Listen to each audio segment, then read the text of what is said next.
Starting take two in 3, 2, 1, go!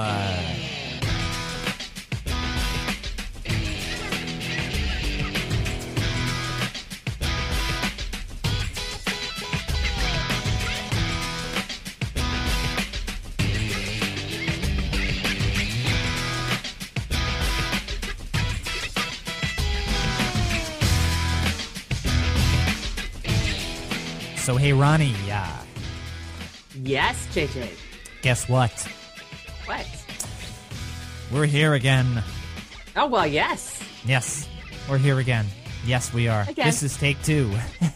Welcome to Take Two, everybody, right here on the Voices on the Net network. Appreciate having all of you tuned in and ready to go. If all of you are ready to rumble, ready to roll, Ronnie and I have a great show for you all.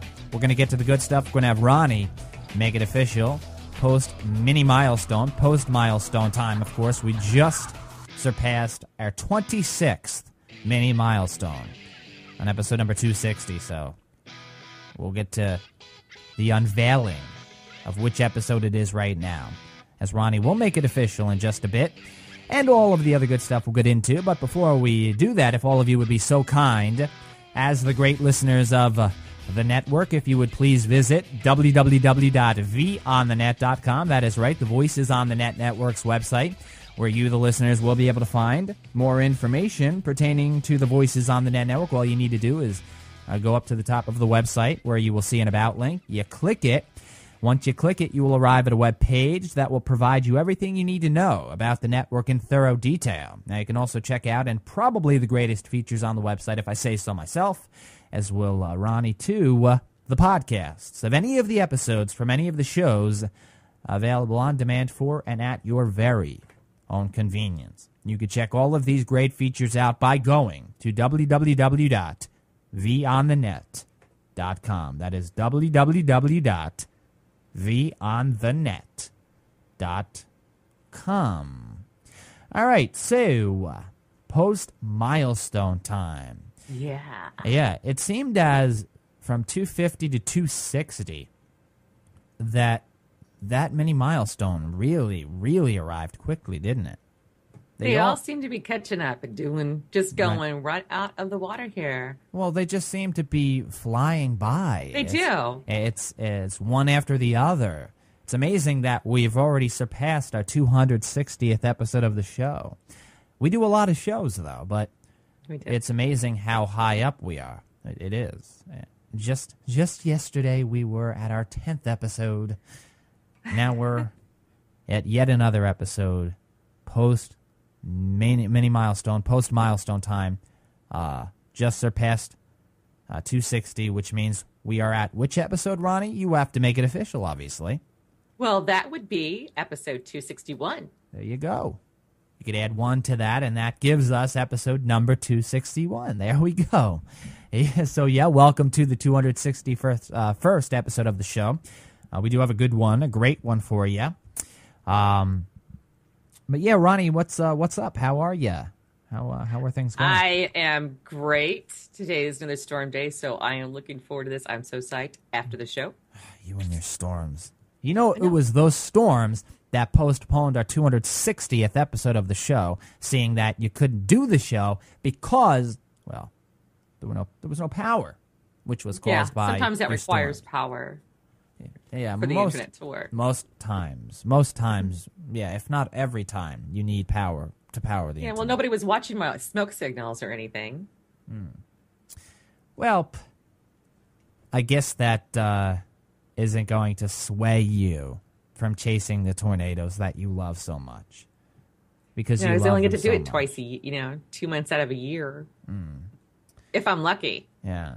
Until you get sucked up in midair and then live to tell the tale. Maybe you will then be totally befuddled by the fact that these are dangerous things. I know. Maybe. But that's why I chase. All right, then. You like the thrill of it. I understand. I like the challenge of being able to catch those. Yeah, because how hard it is to catch a tornado on film.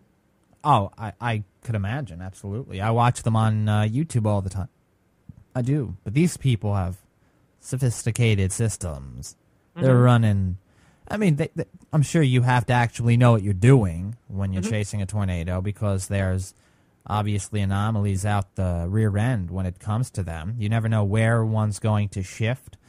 Even if the radar shows it's going one way, it's Mother Nature. Tornadoes can shift in any direction they want. And if they shift in the direction you're literally driving towards it, you're screwed unless you could get out of the way. And my bet is that most of the time, if you are close enough, you're not going to get out of the way of a tornado. They're pretty fast, but Yeah. But you just make sure that you're not boxed in, so you do have a way out. Yeah. Well, we understand your love for them. We do.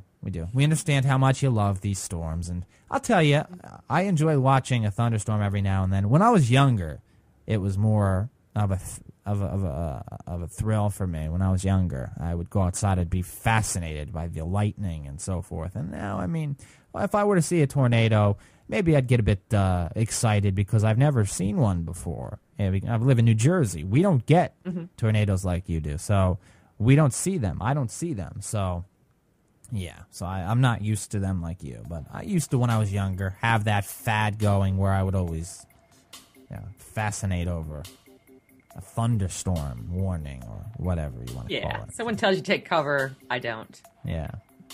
Well, yet another show, yet another episode of the program, and we're going to get into this right here.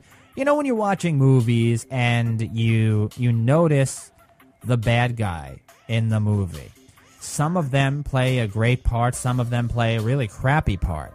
You could tell when somebody you could tell when somebody has played numerous bad guy parts just by the look of them. You can tell by, if I were to simply list, which I will, go over some of these actors that are just good bad guys. Their looks, their sound, the sound of their voice. They're prone to playing bad guys. There are some people that simply can't pull it off because they just don't have the look. There's certain people that seem and look cynical. Some people that don't seem and look cynical. And there are those that are right on the cuff. They're kind of on that line where they may be able to pull it off, but if they have a sucky performance, it's horrible. It's a train wreck. So, you know what I'm talking about with the actors that you know just based on sight that they're bad guy material. They're villain they material. have to have that evilness in them, kind of like in their character, because a part of them is part of that character. So that they have that evil, not only the look, but they have that kind of like evil twin that's inside of them that they bring out. Right, but it is acting after all, and these guys, these actors and gals, even actresses, they go to school to be an actor or an actress. So you would think, regardless of how somebody looks, somebody could act out a bad guy part. In my opinion, it's not that simple. Now, I'm not an actor. I've never been to acting school, but I can tell you just based on perception that even if you try your best, even if somebody that's used to playing a good guy plays a bad guy, I'll give you an example. John Travolta. I just cannot see him as a bad guy. I can't personally. Maybe others can, but I can't.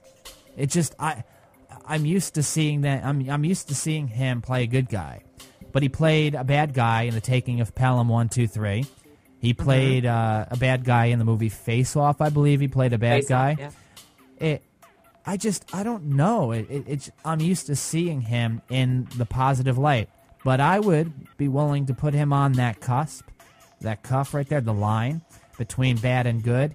If he plays a good role, he could play a good bad guy. But I personally don't see him as bad guy material. What about you? Yeah. He's tough because look what he did. Look at Hairspray. You know, he started it out on Welcome Back, Kotter. So he had that, everybody already had him pinned in a specific role. And I think once you perform everything that you have in that particular film or show that you have out there, your fans and the audience automatically assume that's who you are. That's the role that you're going to play. So regardless if you put yourself in a bad role or the evil role that you're going to put out there to act, it's a stigma that's placed on him. And I think that's what with John Travolta, it's a stigma that him playing the bad guy, we still perceive him as the good guy because those are the roles that we're used to him playing, especially when you go from Face Off to Hairspray. Right. I mean, those are two completely roles, but you see him in the good guy role. You don't really put him into that. Well, it's the same with Nicolas Cage, you know? Right. They're two completely different roles. And right. It just...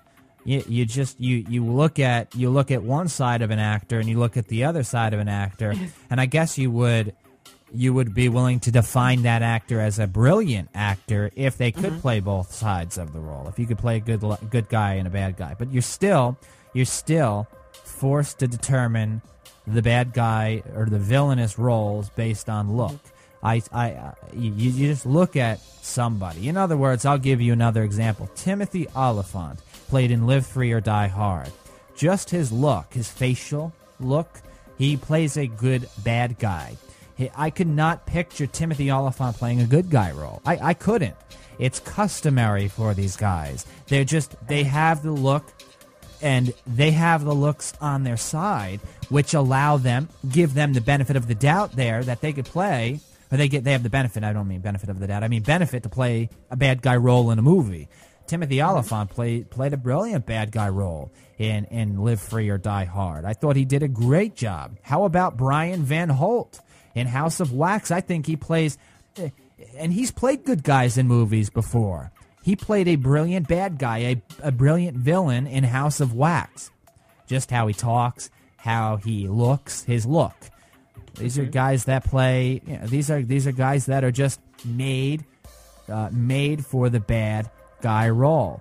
What about Willem Dafoe? Played in Spider-Man. Another guy that is he looks like a bad guy. He looks like a vicious villain. That's what he looks like. You think about the way that I think of is the guy that played the Mummy. Not the original Mummy, but the one that we have now, which is Arnold Vosloo. Right. You can't put him in a different role. I mean, I identify him in that character. He's done this 3 times now, the same movie, The Mummy. And as far as I can tell with him, he just has that. He might have a good smile outside of the character, but I don't care what character you put him in. That is what I'm going to identify him with. He's done 3 roles, 3 movies with The Mummy. Right. And there's no way that I don't think that I would be able to. And his fans, I think, because he was unknown before that. He's not really known after that. That's the role that we stick him into and assume that's the roles he's going to play because he plays an excellent mummy. Right. Evil at that. But looking at him, you wouldn't see him as the evil until, the makeup is applied and he actually gets into character because it's his personality that makes him evil. Right. What about Christopher Walken? Here's a guy that you look at him and he has the look of a villainous actor. He has the look. He has it down pat. Eyes. Just how he looks, his facial. It's dark. It's just you can tell. You could tell just based on looking at the actor. What about somebody like Samuel L. Jackson, where many people don't consider him a bad guy? No. They don't. He doesn't, in my opinion, look like he could play a good bad guy. I think he plays a better good guy, personally. He does, because we identify with him. He's like our hero in the movies. However, he does do the good cop, bad cop. But when you see him in a bad cop role, I have a better time of being able to pursue him in that role because he just has that. For me, he has a dual personality. He could play both roles and pull it off big time. He played the bad cop here recently in his movie where he was the bad cop and the racial profiling that was going on. He was able to identify with that character. And I think he brought it out compared to the other movies that he's done where he's the good guy. And you do place it because most of the characters that he plays are the good guy. But I think he's a challenge in and with itself. But I can identify him with him either way. He kind of draws you into that right. picture. You don't see Samuel L. Jackson as the heinous type. You don't. But you look at. I mean, there are so many people that when I hear their name, villain, bad guy, heinous, right off the bat, villainous. Gary Oldman, Michael Wincott. These are 2 guys that are used to playing the villainous roles. Hugo Weaving, too. Hugo Weaving is another one. You look at him. his facial, just the way he looks, his face looks. When he has the beard going, he looks like he.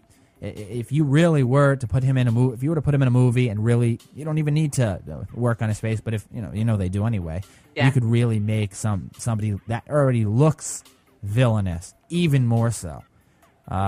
It just Al Pacino, Al Pacino, another guy that. Do you see him play a good guy? It just you're used to, because of how he looks. He looks like the pompous, heinous evildoer.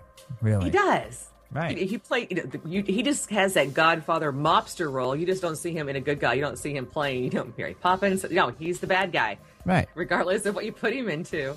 Yeah. No, absolutely. Yeah. There's these discussions that go on all the time. I'm sure many of you listening have had this discussion on more than one occasion with your friends, where you talk about actors that are just used to playing the bad guy role. And then you have actors that are used to playing the good guy role. But when you're talking about actors playing the bad guy role, you listen to one name, you hear one name, up, bad guy. You hear another name, up, bad guy, right off the bat. Denzel Washington. Seeing that, I brought up a couple of other actors that are right on the line. Denzel Washington is another one that's right on the line.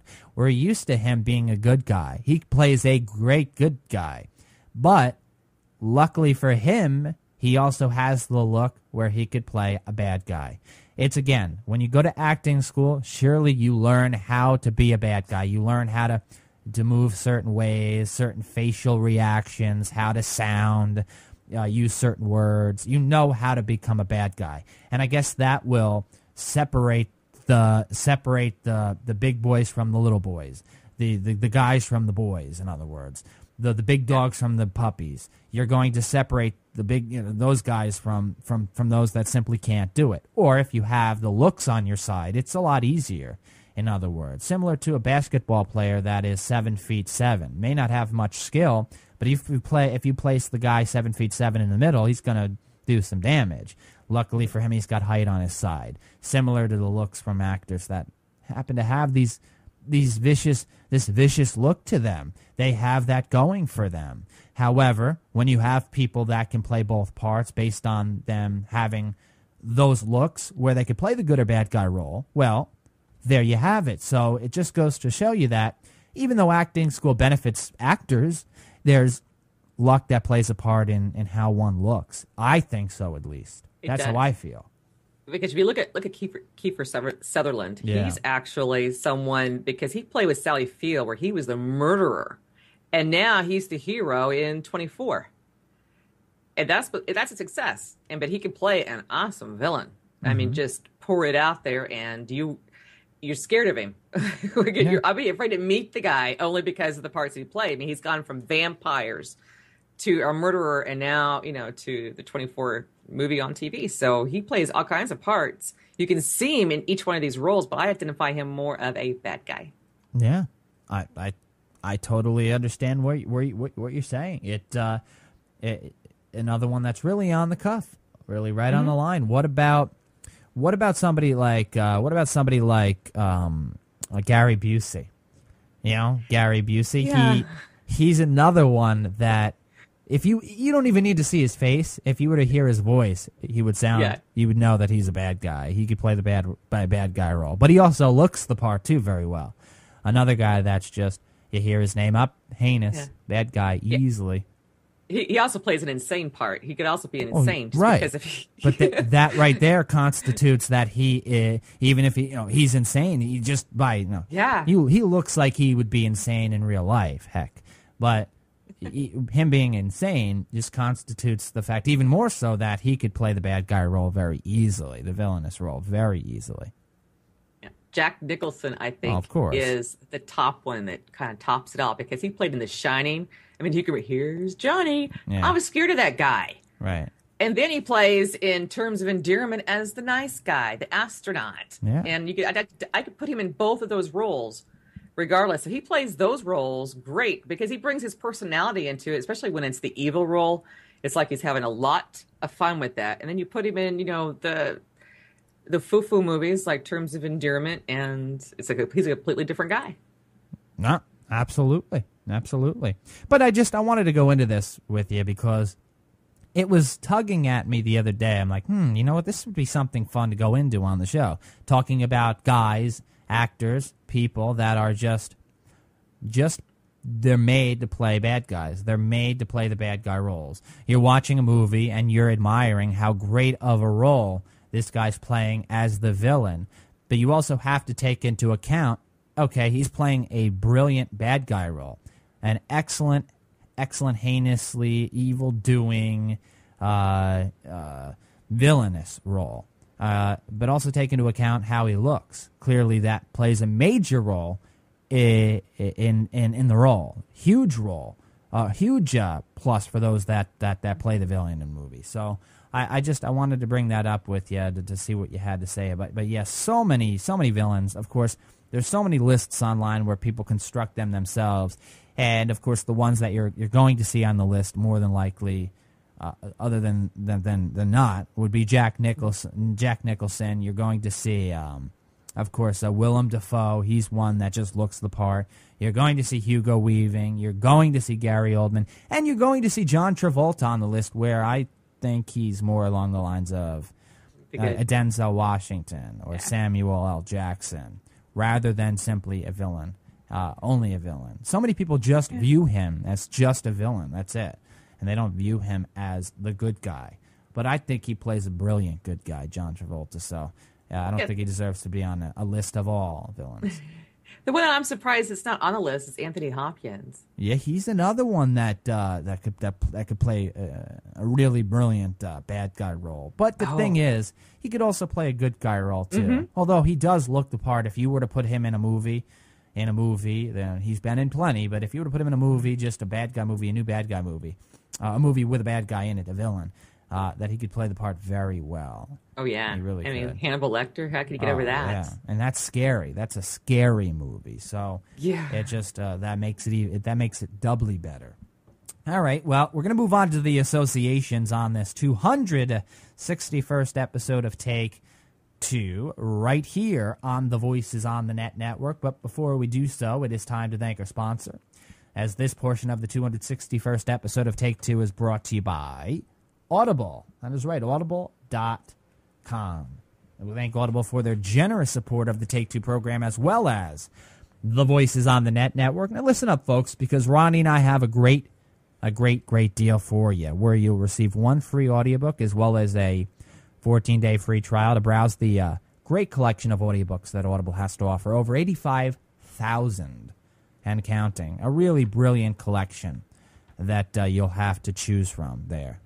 You'd be delighted to choose from, because the auditory experience, the audiobook experience, in my opinion, is really something else. It's something unique, because you're used to holding a book up, traditionally reading a book word for word, and I'm not saying that it'll get boring after a while, but you may want a change of scenery, and you could enjoy that same book, only the auditory experience. Heck, you could hold the book up while listening to it at the same time, and maybe get a bit more out of it.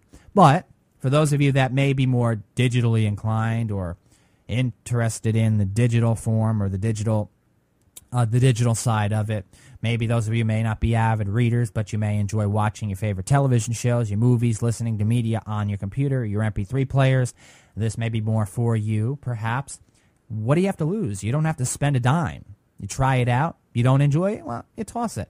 But Ronnie and I are pretty confident that you'll enjoy it. We really are. Try it out. One free audiobook, a 14-day free trial. All you have to do to take advantage of this offer is go to audibletrial.com/take2. Yeah, audibletrial.com/take2 to take advantage of this brilliant offer. You'll be glad you did. I'm telling you. I really am. audibletrial.com/take2. As always, we thank Audible for their support of the Take Two program, as well as the Voices on the Net Network. audibletrial.com/take2. All right, Ronnie, you want to start us off with an association over there? You got one for us? Yes. Polk City, Florida. There's a couple that ran a retriever dog rescue center in Polk City, Florida. They rescued 261 dogs. However, the twist of this story is the dogs had to be rescued twice, this time from the O'Malleys, because they had over 261 dogs in their home. They were not able to take care of the dogs or anything. They literally just took over the place. So animal shelter had to come in and take care of the dogs. Wow. They were fined over $10,000. But here they are, rescuers, and those dogs, 261 of them, had to be rescued themselves. 261 dogs. That's a lot of dogs. Yeah. A lot of It was dogs. costing over $11,000 a month to feed these dogs. The thing is, and one thing people need to know about pets, and people are, I want a pet so much. Oh, I want a dog so bad. Well, you may want one so bad, but they're not exactly cheap. They're not. No. Even one dog you're going to spend some money on. They're part of your family now. You have to feed them. You have to take care of them. It costs money. 261 of them, that would cost quite a bit of money just to feed them alone. We're not talking about cleaning them up. But 261. Yeah. Wow, that's a lot. A lot of dogs in your house, considering that it's only a 900 square foot home. Yeah.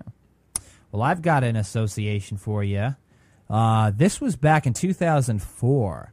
And I'll go into, of course, what happened. But long story short, the RIAA filed 261 lawsuits against individual internet music file sharers.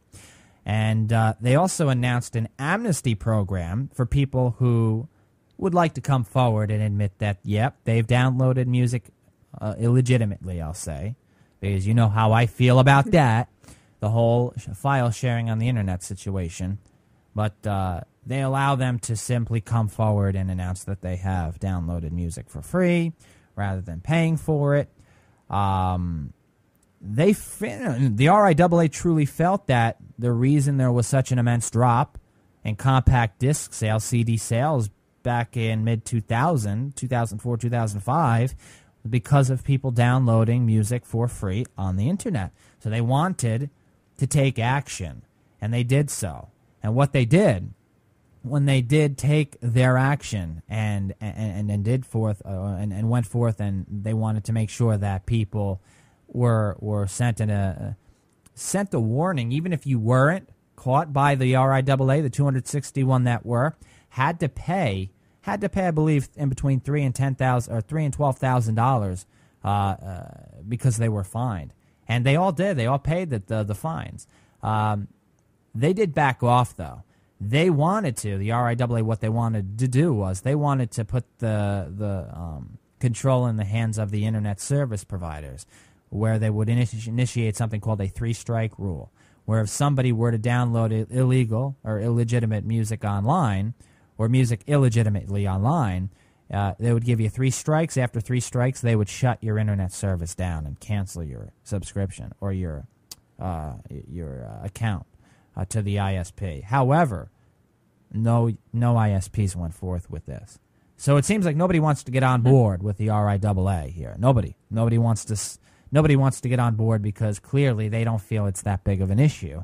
They feel that there are more benefits than cons. And, of course, that is the long-lasting debate in the music industry here, whether or not the file sharing of music and media is detrimental to the music industry losing sales, quote-unquote losing sales. So I thought I'd go into that right there. 261 music file swappers that were sued by the RIAA back in 2004. Yeah. It just keeps going and going and going, doesn't it? Well, yeah, of course it's going to. They're going to try their best to seek punitive damages, obviously. They want to make sure. Oh, actually, they said they weren't going to focus on punishment in that sense. So they were going to negate the punitive damages, that they wanted to get some sort of monetary, some sort of, they wanted to profit some way off of those that were downloading music for free. They did so by simply suing 261 people. But that was back in 2004, a while ago.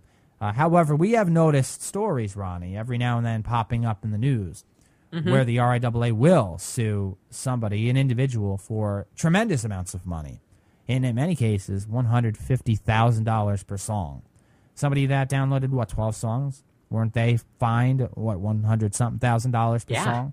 So they're trying to... Some of them, they go after millions after these yeah. people, knowing full well they don't have millions of course. dollars on them. It's just they're trying to make them they're trying to make them an example. They're trying to set straight what people are doing, and hopefully other people will look at that saying, well, I don't want to be in that person's shoes. Well, there are millions of people that engage in this kind of activity, so it's not exactly easy to catch them all. So they do it this way, and they hope to at least stop some people from doing it. But it's not easy. All right. Well, do you have a funny law for us? I am so interested in the funny law for this 261st episode of the show. So what do you have for us? I have one from Red Oak, Iowa. This is actually a county ordinance. Okay. Just 261-2D. Kisses that last for as long as 5 minutes is illegal. Doing so will result in a $250 fine or 10 days in jail. And the reason for this law was back in 1984, I guess there was an outbreak of mono. Mm-hmm. So they restricted people kissing for over 5 minutes. I guess there's a timer somewhere. That's ridiculous. Yeah, ludicrous. It is. That's ludicrous. You have mono. Oh, I'm gonna. The kissing police had to have been busy in Red Oak. So, because of mono, people have to suffer the repercussions because they feel that anybody that kisses for longer than 5 minutes is going to somehow spread mono to somebody else. If clearly that slobber exchange, I guess. Well, it does. If somebody does have mono, that usually happens, but that doesn't mean everybody has mono. Nope. That doesn't mean everybody has. So the little group of people that do have mono ruin it for the crowd, for everybody else. That's right. 10 days in jail too. That's a little far fetched. Could you imagine getting married? You couldn't kiss. Right. Had to be just a quick peck on the lips. Well, 5 minutes is 5 minutes, but still, if I were to go back in my past, I've kissed for longer than 5 minutes. That's usually the norm. Because somebody wasn't standing over you with a stopwatch. Yeah, it's not out of the ordinary that somebody kisses for over 5 minutes, in other words. But no, if you it's do not it out of here, the ordinary. Where is this again? Red Oak, Iowa. Red Oak, Iowa. So if you're in Red Oak, Iowa, and you're kissing for 5 minutes or more, you can go to jail for 10 days. Oh, yeah. It's ridiculous. All right. It is. Well, it's crazy. It is. All right, you've got the mic. Let's see what you have for your stamp of reparation. Looking forward to seeing what you have to say. So you have the mic. Well, I'm about ready to fly. So I was this story just come up as I was searching through articles, and I was disgusted. Just disgusted. Where has humanity gone? And where can we find it? Because if these people don't have it, then we are so done with this.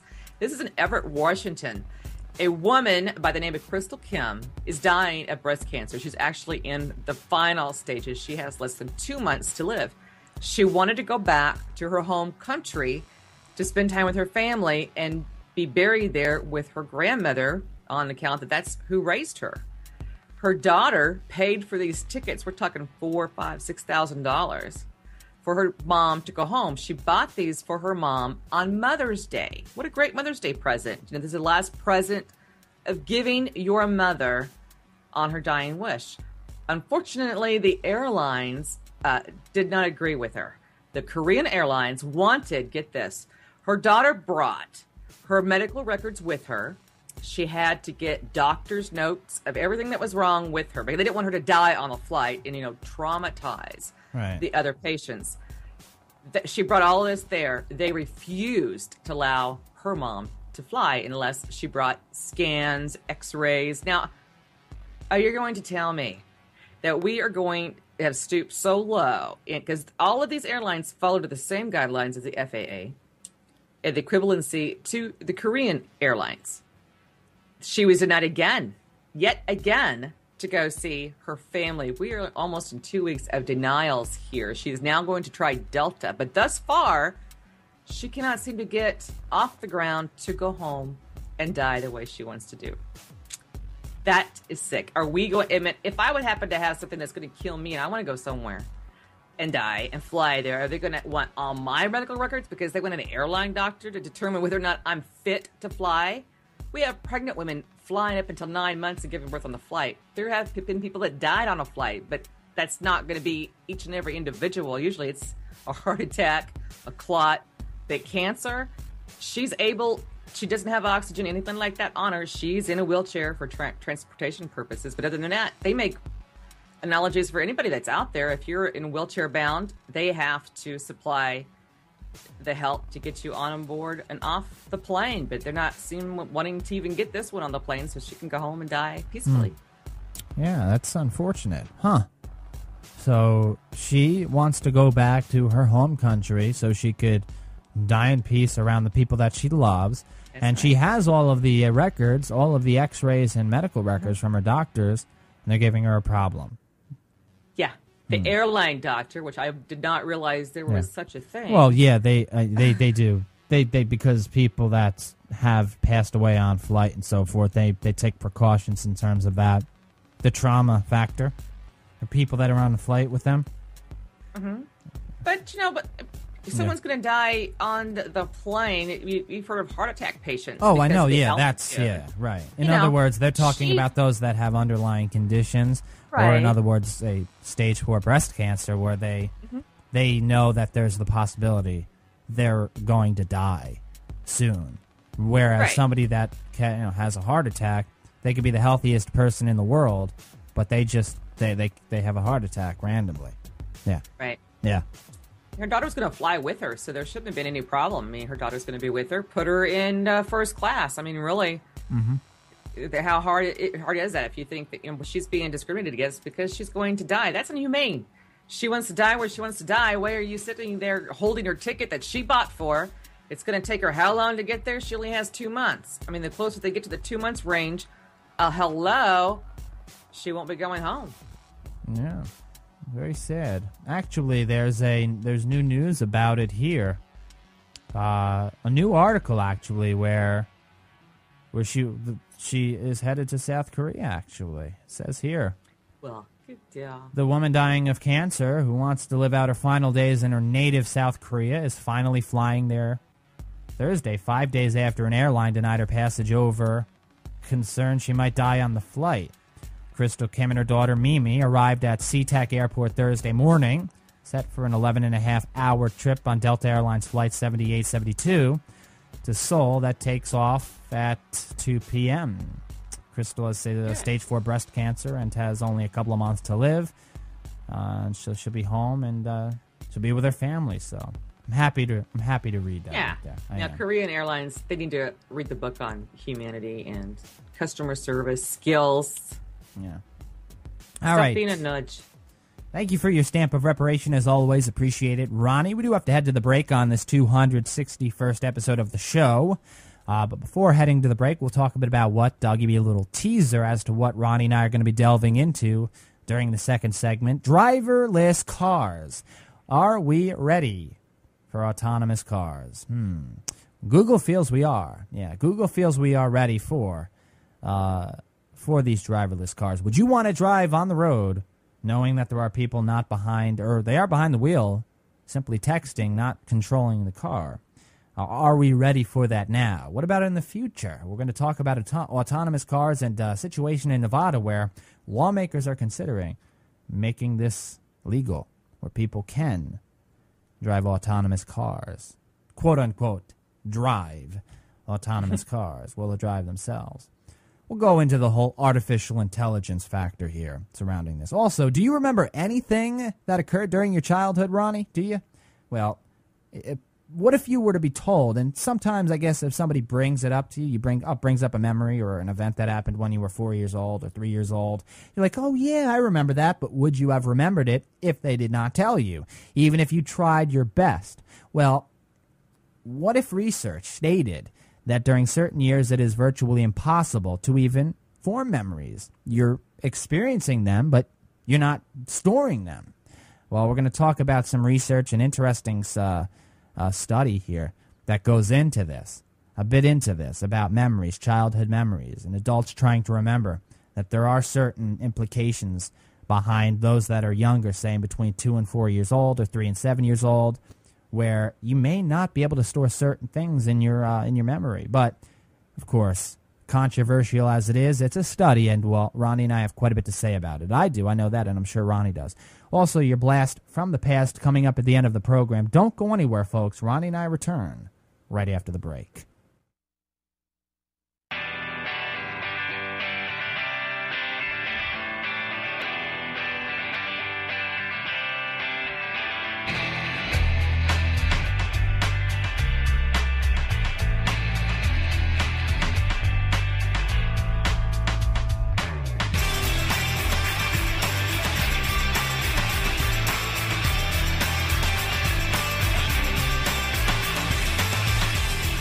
Alrighty, folks, welcome back to episode number 261. Yep, 261 of Take Two.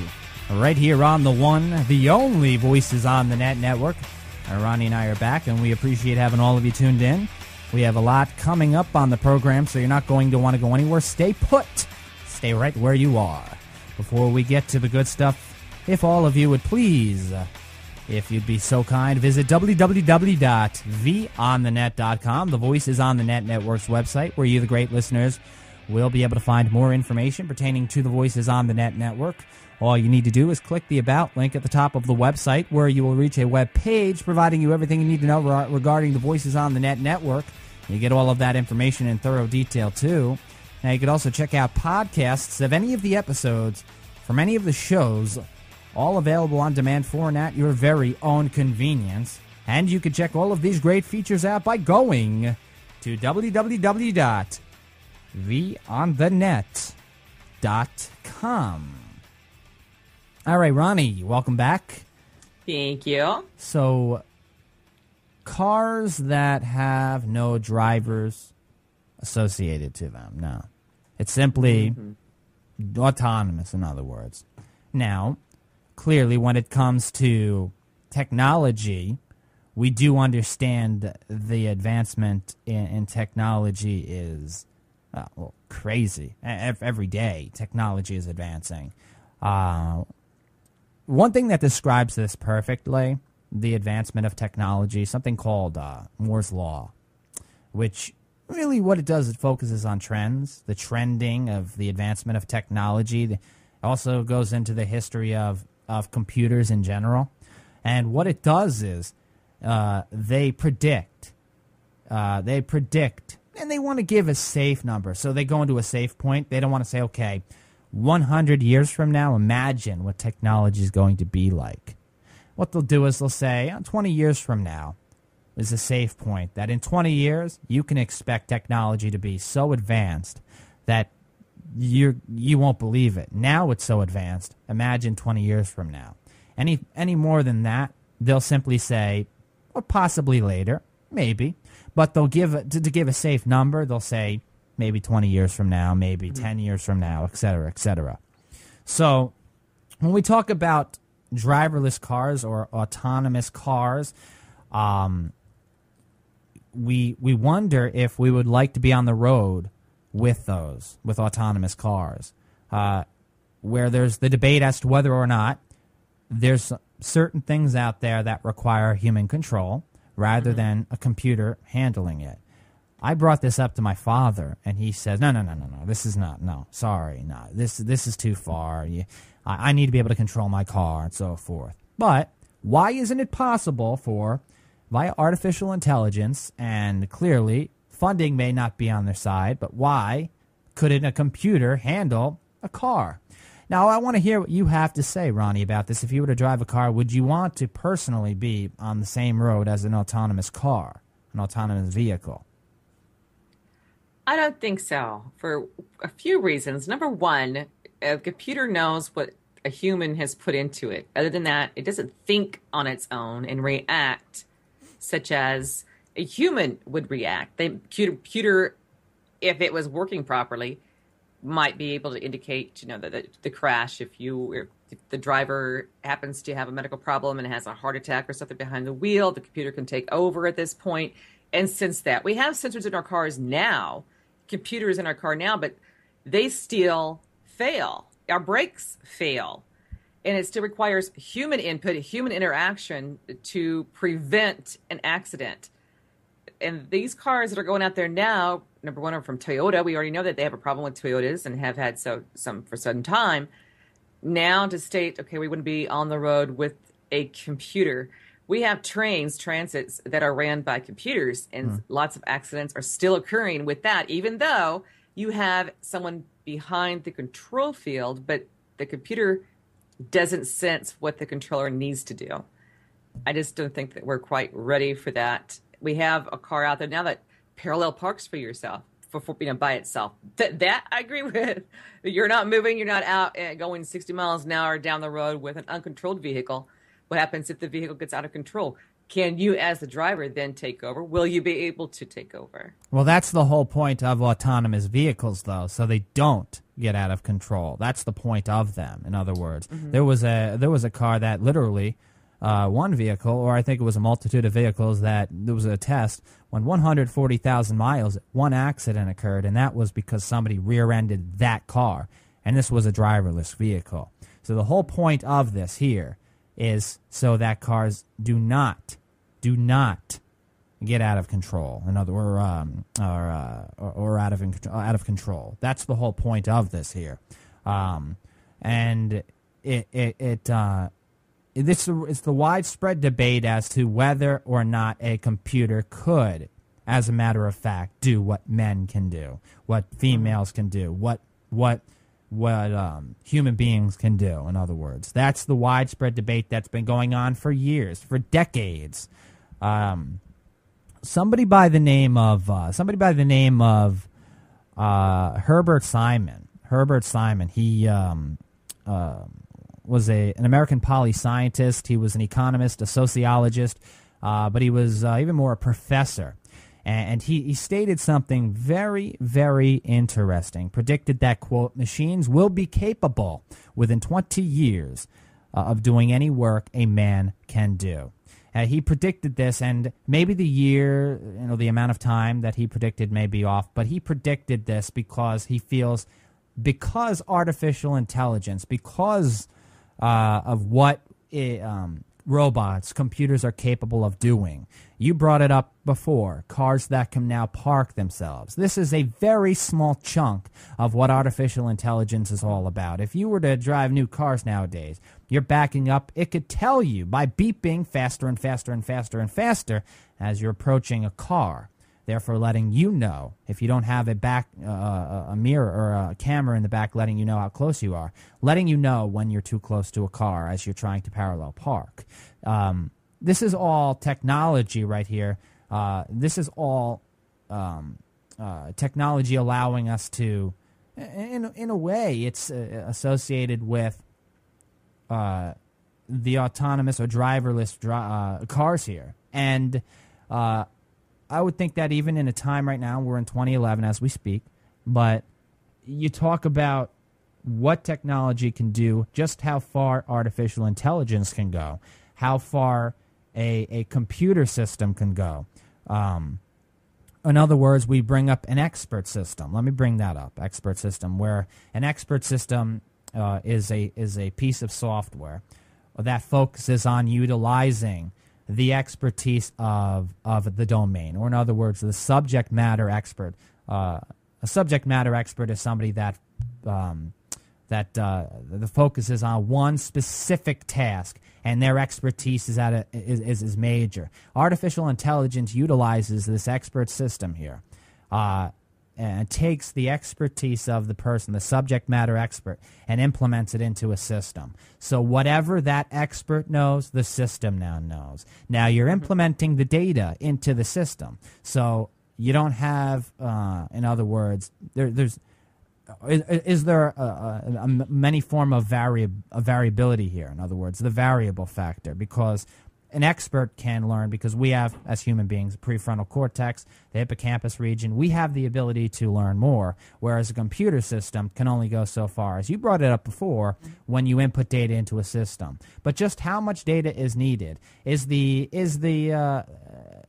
fact that there isn't enough of a variable when it comes to autonomous cars here, because we don't have somebody controlling it, where you brought up, what if it does get out of control, what if it does this, what if it does that, whereas a human has the control as to make, well, we have, in other words, judgment. All right, we have the predictive factor. We have the generalization factor. We can judge based on the moment, whereas a computer, will it be able to do what a human can do? Now, it depends on, of course, what's involved. Nevada, and Google thinks differently here. Google is interested in making Nevada the first state to allow autonomous vehicles. And there are people that are scared about this. There are people that are for this. But this is where the debate comes in. This is where the debate comes in because you're letting people that are behind the wheel of a car text, they can do what they want. Clearly, there are some advantages. Maybe this would lower the amount of accidents on the road. But then again, we're not talking about autonomous cars driving with other autonomous cars. We're talking about autonomous cars driving with other human beings on the road. So that right there is an anomaly, a variable in itself, if you think about it. Now, if you were to have all autonomous cars, well, would it be any different than autonomous cars with people driving their vehicles? That's where the debate heats up right there. Because the autonomous car may not cause the accident, but that doesn't mean somebody that's driving their car won't hit into the autonomous car and still hurt somebody. But there you go. That's where the debate, I state again, heats up.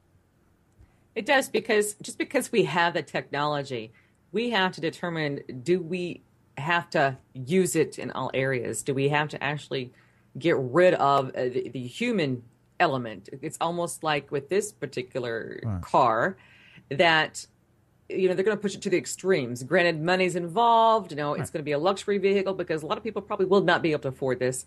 So there'll probably be very few of those on the road in the beginning. But we as humans have a reaction time. Let's just say that all of a sudden there was a deer that crossed the road. Will the computer be able to sense that in time? Because it's only 200 feet around the car. Sense it in time to stop? Or will the sensors indicate that it's something else? We don't know that. What about workers on the side of the road? We won't know that, how it's going to react, because we would have to react. Well, we would react because we obviously notice we have the ability to judge something based on the moment, okay? So if it were a deer crossing the road or a child crossing the road, why wouldn't a car be able to stop regardless of whether it's a deer, a child, or a baseball or a basketball rolling across the street? The car would stop regardless of whatever it is. Why wouldn't the car be able to do that when a car, when backing up, can tell you whether or not you're closing in on possibly hitting another car as you're parallel parking? I think if anything, an autonomous car would be better than a human in that factor. Absolutely. In that element, because the car is told to stop when an object is moving in front of it, or if it's in back of it. We already have the technology. If we have the technology to tell us when we're backing into something, we most definitely have the technology. I know we have the technology to let us know when something is crossing the road in front of us, and it would simply stop. They have new cars, the new 2012 models, the Mercedes. I think it's the Mercedes or the Audi. I can't quite remember. That basically, if you fall asleep at the wheel, it will literally shift you right back on the road. If something does, or if you're approaching a vehicle at a high speed and you fall asleep, it'll stop for you. It'll stop the car. So we have the technology to do that. In other words, and we have the technology to do those types of things. But should we just get rid of the human element where you're able to be behind a wheel? You can text, you can sleep, you can drink. The car is going to take you wherever you want to go, and you hope that it does it safely and you're still able to react. Just because something comes out in front of you, that's a very quick dodge that the car is going to have to do. You're just going to have to maneuver around this object that has gone out in front of you. So now it's going to have to think. It's going to have to look onto the side, make sure there's no coming traffic before it veers in the next lane, because the car just cannot, boom, stop. That's it. Especially when you're going 65, 70 miles an hour. It's not going to stop. And dodge traffic. Do you think it could do? Will it be able to dodge that? I'm concerned with the fact we have GPS systems that fail. I mean, you could ask it to where it wants to go, and it'll take it down a dirt road. Or road that don't even exist. But the fact is, even if it does take you down that dirt road that doesn't exist, eventually it will take you to the correct coordinates. It may miss a certain road or something, but eventually it will take you to your destination. Eventually. I'm just concerned that we're just kind of outsourcing us. We're making us lazy. The driving, come on. I can understand the help with the parking, the beepers, that sort of thing, the computer system we have on board thus far. If you need help, OnStar is there to help you.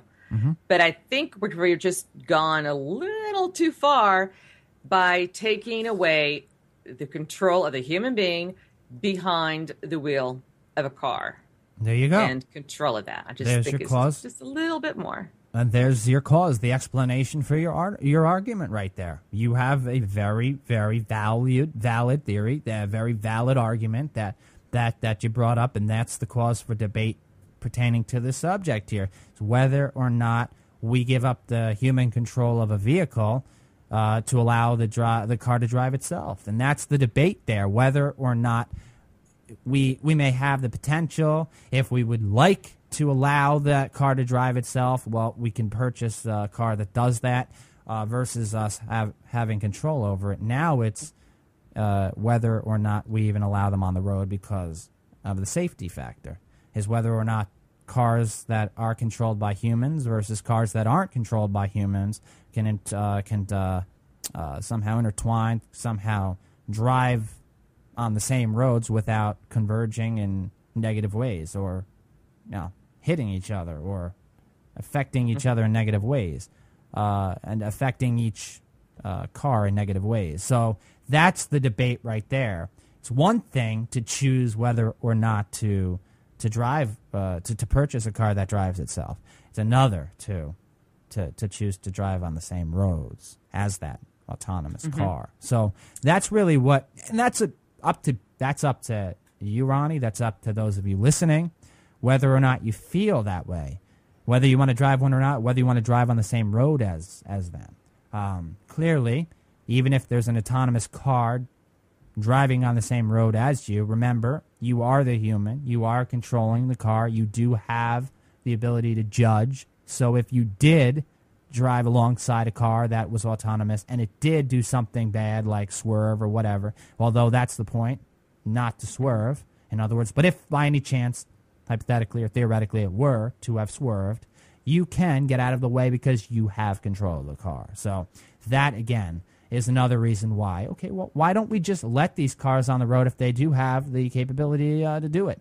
If there is a lower accident rate, what's the damage in at least letting them on the road versus somebody that does control the car? You're going to get into an accident anyway, possibly, when controlling the car. So if you allow a car on the road that has a lower accident rate, that's autonomous, happens to be autonomous, well, why not? You don't have to choose to drive it if you don't want to. You can control your own car. Yeah. But if you want to buy one that controls itself, well, if you float your boat, go ahead. So it's personal choice. Right now we have a problem with computers on our cars that we've learned that is a safety risk because hackers can get into it and take control of it. Imagine what this could be a hacker heaven if they found a way to get into your car. Imagine how much they control. They beat you to it. They already do. Hackers can gain access to people's cars and control them. Mm-hmm. People can control them. They get in via the system, the stereo system that has access via Wi-Fi or happens to be 3G or some way to connect to the internet. They can hack somebody's car, lock them in. They can turn their car on and off. It's scary. So, yeah, absolutely that would be a problem. Security would have to be on the top of that list, but how are you going to secure an autonomous car when you can't secure the Pentagon? So because they're going to have a grid of some sort because there's places that don't. I mean, how are you going to maintain that the computer has a connection to something to keep it going? Right. Well, these are all questions that have to do with this. The fact is that we're edging in a direction, at least the next 10 years, safe to say, technology is going to be at least 5 to 10 times, if not more, different and more advanced than it is now. I can't tell you after 10 years from now whether or not, because clearly and you can answer this question. You don't have to answer this question. You can think that it's true. You don't have to think it's true. But should there or is there some kind of a limit as to how far technology can go? Or can it continue to just increase? And that's what Moore's law is all about right there. It utilizes a graph, and it utilizes a graph that counts the amount of transistors over the last, say, let's see, back in 1970 up until now, over the last 30 to 40 years. It counts the amount of computer upgrades, the amount of processing speed, the amount of memory. You go back 10 years ago, 4 gigs of RAM would have been, oh my goodness, immense, so high. You would have had a powerhouse computer. Now 4 gigs of RAM is regular, is basic, if that. I mean, there are computers with 16, 30. There are computers with so much RAM that you could buy a computer like that that's 50,000 times powerful than the computers NASA uses to put astronauts on the moon, okay? So it just goes to show you, where's the limit? Where does it lie when it comes to technology? And that's what Moore's law that's what Moore's law is all about, focusing on the trends. How far can technology go? And over the past 30 to 40 years, whereas technology went in that time frame. So we have to wait and see really where it's going to go. If it's safe to say that in 10 years technology is going to be even more advanced than now, then many could argue, well, let's wait 10 years before putting autonomous cars on the roadway if it's going to be that much more advanced. But, again, I bring up the limit factor. If there's a limit, even though technology is going to advance in 10 years, maybe right now technology is as far as it needs to be for autonomous cars to drive themselves. Even in the future, 10 years from now, it'll only get better maybe, but it's similar to this, similar argument to this. The iPad that many people are debating, the iPad 3 or even 4 could have came out now if they wanted to, except the iPad 2 came out because Steve Jobs knows what he's doing.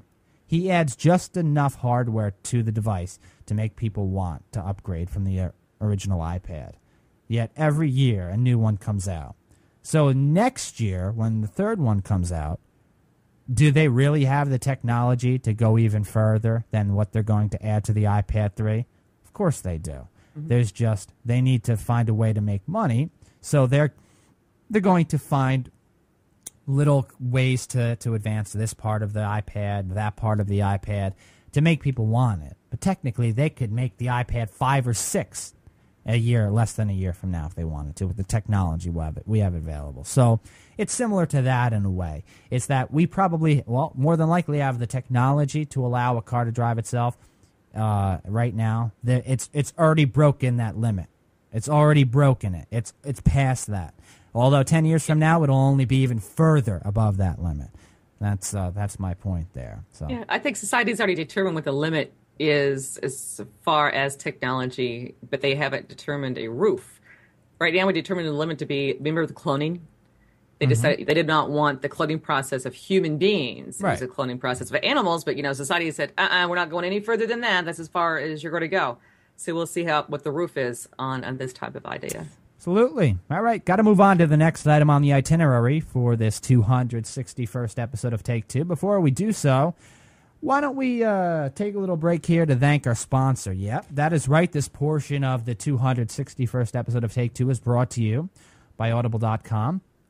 And we thank Audible for their support of the Take Two program as well as the Voices on the Net network. And with over 85,000 titles to choose from, and counting, Ronnie and I have one heck of a deal for you all, where you'll receive one free audiobook as well as a 14-day free trial to browse the selection of audiobooks offered at Audible. And you don't have to spend a dime. You really don't. You don't have to spend one dime to take advantage of this offer. If you're an avid reader, even if you're not an avid reader, more than likely you enjoy watching movies, watching television shows, listening to media on your computer or your MP3 player. Well, the audiobook experience, the auditory experience, is to try out if you haven't already, because it's similar to somebody reading to you and you retaining that information immensely versus traditionally reading an article or a book. Some people retain information when they're read to. It's similar to if you're in school and you're listening to your teacher give you a lecture.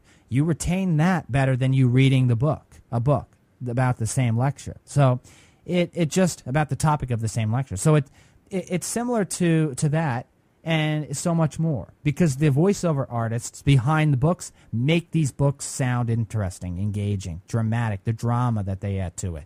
It's not a monotonous person just boring. It's fun.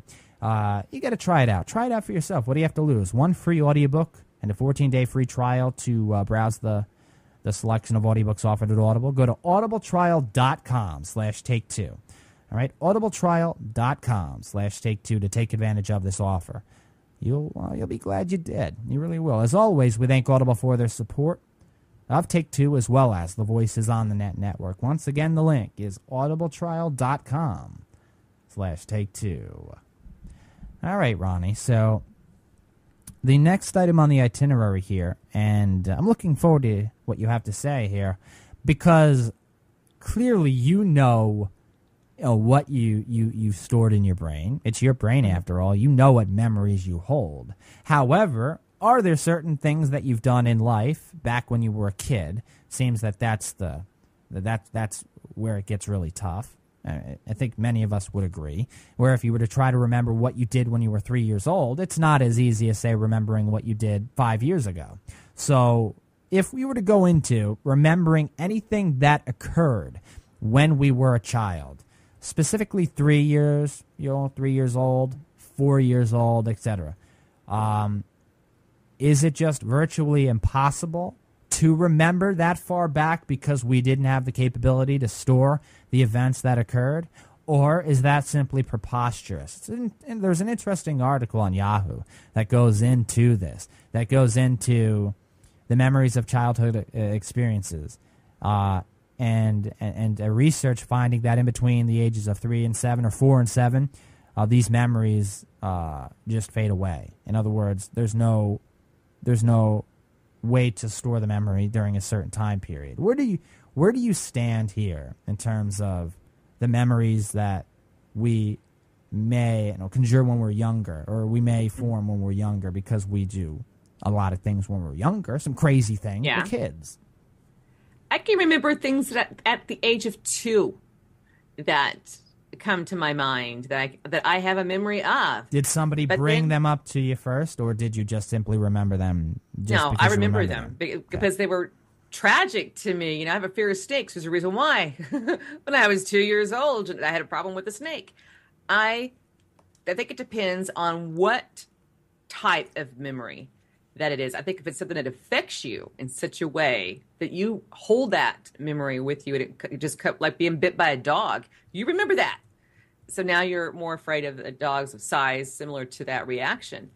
But there's things that you kind of think you have a memory of because you have the stories of, and someone will show you a picture, and then all of a sudden, oh yeah, I remember that. But you don't know if you remember it because it's a memory, or if it's because they're showing you a picture and you've heard it so many times that the memory is invented. But I really think that has to do with the traumatic cause, how much of an impact it has on you. My grandfather can remember things back when he was 3 years old that traumatized him for his entire life. And that's the reason why he remembers it. So if you don't have a memory capacity or able to store a memory, then why are our memories still there? It just takes something to draw it out, a word or a scent or a picture to draw it out. So in other words, the austerity of the event plays a major role. Yeah, I think it plays how much of an effect, right? An impact, imprint on your brain did it do? I mean, there's been research, Ronnie, and you bring up the elderly remembering what they did when they were younger. And I remember talking to my mother about it before my aunt passed away. My great aunt passed away. She was noticeably older, and she would remember things she did when she was 2, 3, 4 years old. But they talk about how the elderly, as you get older, you tend to remember more. So if you're 25, 30, 40 years younger than that, than say 80 or 85, that you would have more potential to remember what you did when you were a kid. That it opens up, something in your brain opens up, something in your mind opens up. Now the brain is a very, very meticulous organ. Yeah. Very, very complex part of the body. So clearly, we don't know everything about the brain. These are just theories, research that shows simple theories, and now based on facts or studies, scientific studies, you can come closer to finding out just what the brain can do, should do, will do. But the brain's still a very complex part of the body. Very complex.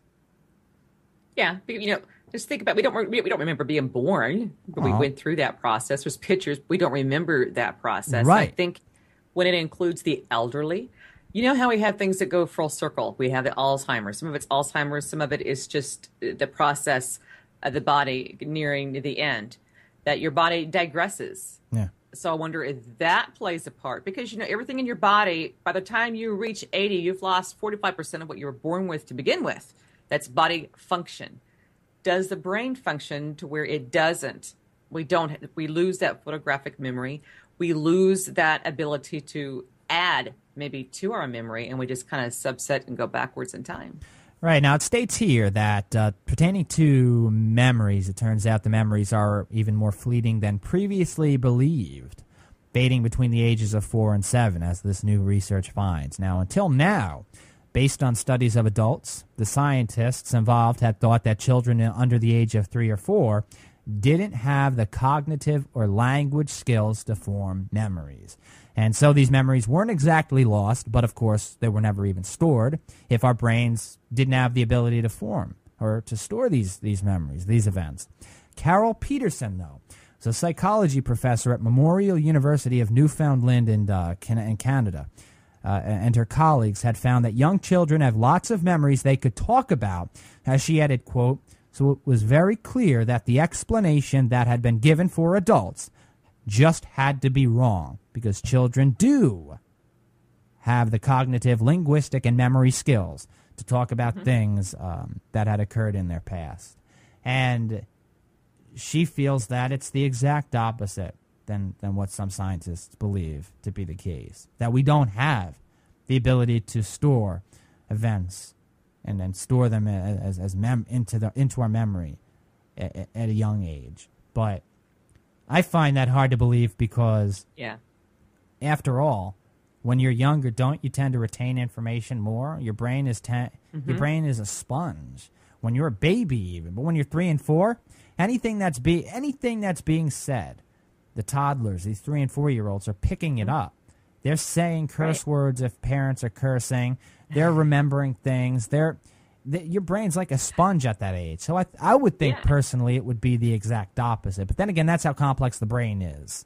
Again, but we have school kids of 2 and 3 years old. They're going to preschool now. If they didn't have the ability to remember or to retain, we wouldn't have sent them to school to learn their colors. They learn actions. They learn what is done in the atmosphere of, maybe it's a daycare center. They offer coloring classes, and they learn to color. They learn how to do this. If we didn't have that ability to store that information, then how would they be learning anything at all? You have to restore it to retain it, and usually it's through repetition. Right. Now, to figure out how childhood memories fade, Peterson's team followed 140 kids aged 4 to 13, asking them at the study start and 2 years later to describe their 3 earliest memories. Now, parents did confirm the experiences that had happened and the timing of the experiences to include in this study. Now, kids aged 4 to 7 at the study start tended to recall different memories at the first interview compared with 2 years later, suggesting these very early memories are fragile and can easily fade away.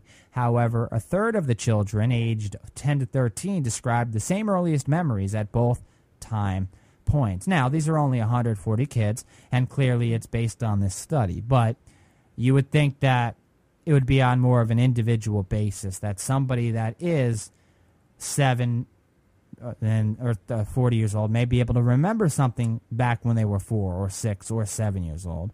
Maybe some people won't have the ability to remember something when they were younger, when they did something. I remember quite a bit when I was younger, but also you bring up the austerity of the event. How severe was it? How austere was it? How important was it in your life that it affected you, that it makes you remember that specific event back when it occurred? Or if somebody comes up to you and reminds you of that event, you're like, oh, yeah, that did happen. Yeah. So there are multiple ways that you can remember certain things that did occur. Now, is that taken into account with a study like this, that if somebody does remind you of what happened back when you were younger, is that the same as you simply remembering it on your own? So you have to also bring that into the picture, too.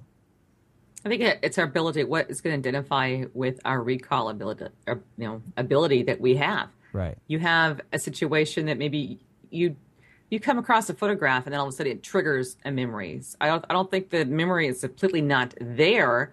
I just think that it's stored because there was not a trigger point. Okay. And sometimes our memories involve that trigger point. Sometimes it could be a smell that, oh, I remember that. That used to be my grandmother's cologne. Because you forgot about it before that, but all of a sudden it brought it back to memory, and it was a trigger, what we placed into the trigger point of our brain. Right. And this has been quite a bit. I mean, we learned, if you took health class, more than likely you learned about something called infantile amnesia, or something called childhood amnesia, which is basically the inability for adults to remember things that happened when they were a child, specifically when they were aged 4 or under, because they don't have the ability, or quote-unquote don't have the ability to store what occurs at those ages, in between the ages of 1 and 4. They don't have the ability. The complete absence of the memories, or quote-unquote complete absences of the memories, that's the underlying cause as to why adults can't remember. But doesn't necessarily mean the memories are lost forever, because we do still have short-term memory and long-term memory. We just may not be able to remember them at a certain part of our life. What makes you think 10 years, 15 years down the road you won't remember those memories? Because elderly tend to remember certain things that they may have not remembered when they were younger, 20 years younger, but they remember it when they're older. And that's, of course, you brought up Alzheimer's, but maybe Alzheimer's plays a part in remembering things that are. You may not be able to remember what happened 5 minutes ago, but you'll be able to remember what happened, say, 80 years ago. So, what about repressed memories? That's it. That you have people that are coming out that stage, some sort of abuse they had when they were kids. They didn't remember it. They would have had it and lived they were living a life. Right. But there was something that they couldn't remember, but their life was just wrong. Something was wrong with them. And then they go through these classes or they go to counseling and whatever, and they bring up a repressed memory, even though sometimes those repressed memories have been proven to be false memories. So that plays, I think, a different kind of a role when you're talking about an event that occurred when you were a child. You chose, or your brain chose, to subdue that to protect you, and you don't remember anything, like a self-protection thing, until it comes up years later. Right. You ask a lot of people if they remember certain things when they were a child, and believe it or not, there will be a lot of people that do remember what happened when they were younger. But there are also going to be people that don't remember. They don't. But does that mean that the memories that had been apparently washed away when they were younger are washed away? No. May not be able to remember it at the time. But there are parts of the brain that may turn on during certain parts of your life, portions of your life, that may allow you to remember those times, unless you're reminded of them from somebody that did see or witness, like your parents or somebody that's older that happened to be around, where they would be able to remember it easier than you, seeing that you were younger, you were a toddler. So pretty meticulous material here, and a great study. I really enjoyed reading this one, because when it comes to the brain, any debate that does go on, there's no right or wrong answers, because it's that complex. It's a very complex part of the body. And I'll tell you, anybody that gets to study the brain is hella lucky. They're lucky. Because I would love to study the brain. I would love to be able to analyze the brain, the human brain, because it's that complex, that meticulous. So, Carol Peterson, psychology professor at Memorial University of Newfoundland in Canada, and her colleagues talking about this, how they feel, well, these scientists, they have to be wrong. There's no way these memories are lost. That they do have the cognitive, linguistic, and memory skills to talk about things that had occurred in their past, that adults would be able to. All right, we have to head to your blast from the past on this 261st episode of Take Two. right here on the Voices on the Net Network. What do you say, Ronnie? We delve into the past. You ready? I'm ready to delve. Yeah, ready? You don't sound too enthused. I hope you're ready. I'm ready. All right, good. Let's do it, folks. Everybody in the time machine. Here we go, folks. Enjoy. This is your blast from the past. 200 pages of nothing got him there. Author Sheridan Samov wrote What Every Man Thinks About, apart from sex. And it sells out on Amazon. Yeah, it beat one of the Harry Potter books. It beat the Da Vinci Code. But the kicker here, it has a front and a back, but the middle, there's 200 pages of nilch, zinc, nada, nothing, niente. And he sells it out. He sells the book out. So in other words, he's trying to incorporate the fact that men think about nothing but sex. The implication is that men think about sex all the time. So from a female standpoint, okay, seeing that this is for males, although I'm sure plenty of females bought this just to have a laugh, I want to hear it from a female standpoint, though. What do you have to say about this here? 200 pages of nothing, sells out on Amazon. You can't get a copy as we speak now, but you will. It'll refresh the stock. But I was disappointed because I was just curious what else they thought about besides sex. And they didn't be informed that there's nothing on these 200 pages. I mean, not even one dot, not one T, not one I, not nothing. So basically tells you the title sells a lot, doesn't it? Of a book. Right. Unless you're going to, I mean, the guy could use it as a diary. He could write, how to kill, roadkill. Yeah. How to cook it. Yeah. Well, that's the thing, Ronnie, and that's where my writer intuition is going to come in here because I could tell you, and yeah, the title means a lot. The cover of a book means a lot. However, many people that bought this book now know it's a joke, but they're buying it anyway. As a matter of fact, because it's a joke, because you could call, you talk about gag gifts, you talk about jokes, you talk about things that are just, for fun, okay, just to have it, all right? That it is in the media, it's popular, people are buying it. It has 200 blank pages. However, the writer's intuition inside of me, and he hasn't stated this yet, what he could do is, seeing that it's kind of sticking to the man here, pertaining to only men. Although, if you were to gather all of the thoughts that people could write in this book, men could write what they think about apart from sex in this book, and he could write a sequel to this book, or he could write the actual first copy of this book, saying that there really isn't anything, but then again, that's the point. So write another book with all of the notes that males posted in their books. They send the pages in and so forth. Or they can copy them, do whatever they're going to do. And then he makes a book, this author makes a book of all of the things that men think about besides sex. Although, would that kind of lose the touch here because that's kind of the point of this book, that they don't think about anything apart from sex. They only think about sex. And people know that going in to buy this book, that, they're not going to get anything but the title, the back cover, and 200 pages of nothing. Everybody out ready for the movie. Yeah. Well, this guy actually has a pretty creative personality, or the lack of creativity, because he's done other things. It's basically what you think. If you think he has a creative personality or not, well, fine. But he has done other things before. Yeah, remember that? The 200 pages of nothing selling out on Amazon. But it was to show you that you don't need text in a book for it to sell. It's the creative value behind it. Or the point of the book, in other words. We don't even need text. Wow. I wonder if we took you up on your idea. Guys sending in what they think about and put it in a new book. I thought that was a brilliant idea. Yeah. I thought that would have been a great idea for somebody to be able to do that. To be able to send that guy ideas. See if he'll create a sequel of some sort. But I don't know. I haven't read anything about it. I could probably look it up and see what's going on with that. But yes, a very unique story, a very unique idea. So make money. If you can make money out there, well, God bless you.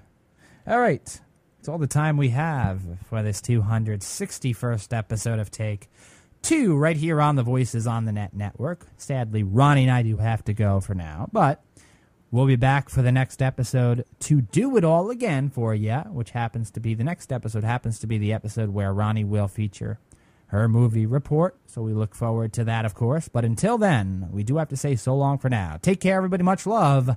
Bye-bye, ladies and gentlemen. Take care, everyone. Bye-bye.